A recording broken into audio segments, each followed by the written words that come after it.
할렐루야, 여러분 반갑습니다. 사순절 네 번째 날이네요. 오늘 또 주일 준비로 바빠서 영상을 좀 늦게 찍게 되었습니다. 시편 51편은 계속 겹치는 부분이니까 한번 읽어보시고, 오늘 먼저 이제 이사야 58장을 보면은 이게 이제 그 시대적 배경이, 이 이사야 선지자가 이 시대로부터 약 한 100년에서 150년 정도 후인 그런 구약 선민의 이스라엘이 이런 바벨론, 포로 및 귀환 시대를 배경으로 해서 이런 하나님이 선택하신 그 선민의 회복, 그런 종말론적 구원에 대해서 기록이 되어 있는 그런 배경입니다. 그런데 오늘 단락에서는 여호와께서 기뻐하시는 금식이 나오는데, 근데 먼저는 이들이 보면은 1절과 2절, 3절, 4절 이렇게 보면은 그들 2절도 보면요, 그들이 날마다 하나님을 찾고 하나님을 알기를 원하고 즐거워한다라고 이야기하고, 하반절에도 하나님과 가까이 하기를 즐거워한다. 그리고 심지어 3절부터는 막 자기들이 금식하는 것을 막 얘기하는데, 근데 지금 그 4절에 보면은 근데 금식을 하면서 막 논쟁하고 다투고 막 그런 부분들이 나옵니다. 그래서 오전에 하나님께서 어찌 내가 기뻐하는 금식이 되겠냐라고 얘기합니다.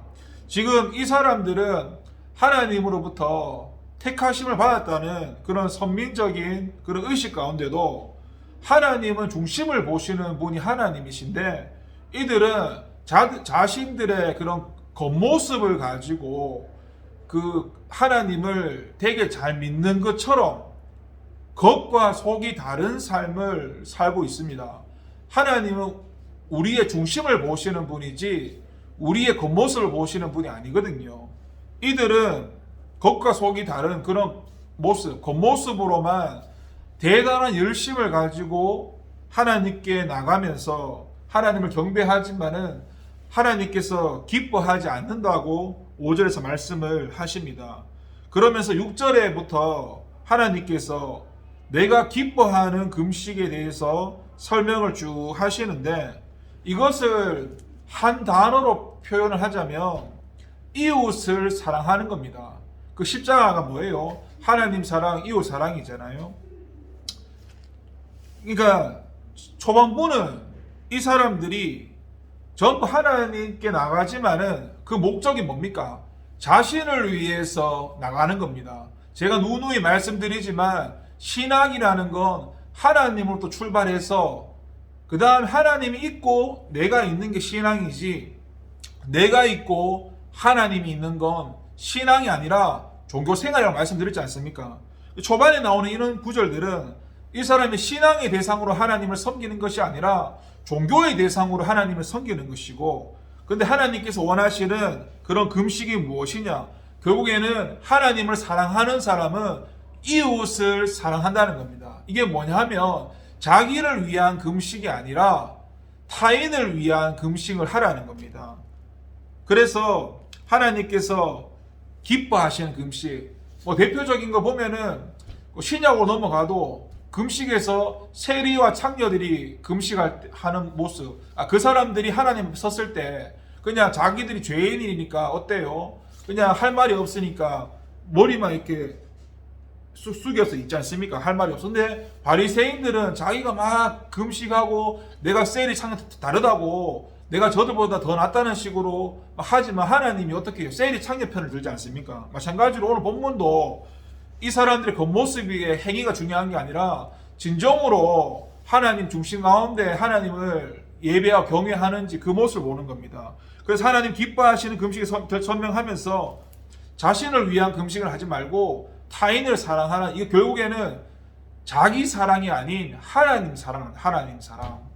우리가 사랑을 얘기할 때 많은 사랑이 있지만 대표적으로 두 개로만 말하자면 에로스라는 자기 사랑이 있고 하나님 사랑이라는 아가페 사랑이 있는데, 여기서 말씀하는 것, 그 이웃은 아가페적인 사랑을 말하는 겁니다. 그렇게 이웃을 사랑하라는 것이지요. 그러면서 계속 이 금식에 대해서 참된 결과가 네 가지로 말씀을 하는데 8절부터 쭉 읽어보시면은 첫 번째가 8절에서 내 빛이 새벽같이 비칠 것이라고 말씀합니다. 이것은 이 온 세상을 뒤덮는 이 어두움이 이런 새벽의 광명에 순식간에 물러나듯이 어두웠던 삶이나 아무렇던 그 형편 속에서 신속하게 회복되는 것을 의미하는 거고요. 두 번째 말씀에 보면은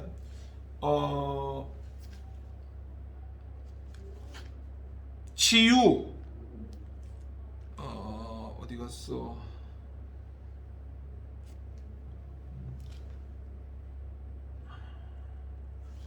내 치유가 8절에 보시면 내 치유가 급속할 것이며 라고 말합니다.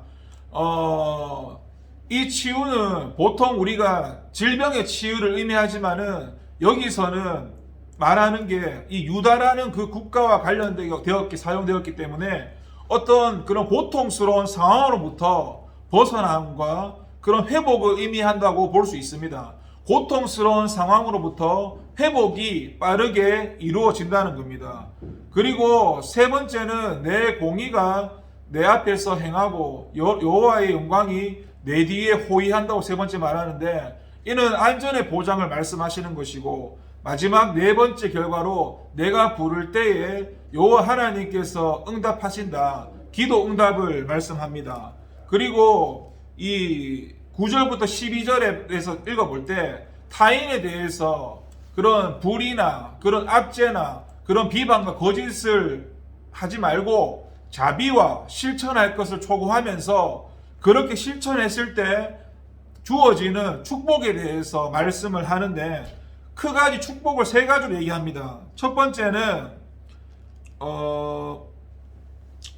10절에 거기 보시면은 하반절에 내 빛이 흑암 중에서 떠올라 내 어둠이 낙하가 될 것이며, 그러니까 항상 빛 가운데 거하게 된다는 것이고, 둘째는 여호와가 너를 항상 인도하여서 메마른 곳에서도 내 영혼을 만족하게 하며 쭉 나오지 않습니까? 조금도 부족함이 없고 그 모든 것을 채우시는 그 하나님께서 그들에게 영원한 만족을 누리게 하신다는 겁니다. 그 세 번째 마지막으로 거기 말씀에 12절에 보시면 내게서 날짜들이 오래 황폐된 자 다시 세울 것이며 그 자손들도 오래된 그 황폐된 곳에서 다시 세우시겠다고 말씀을 하는 것입니다.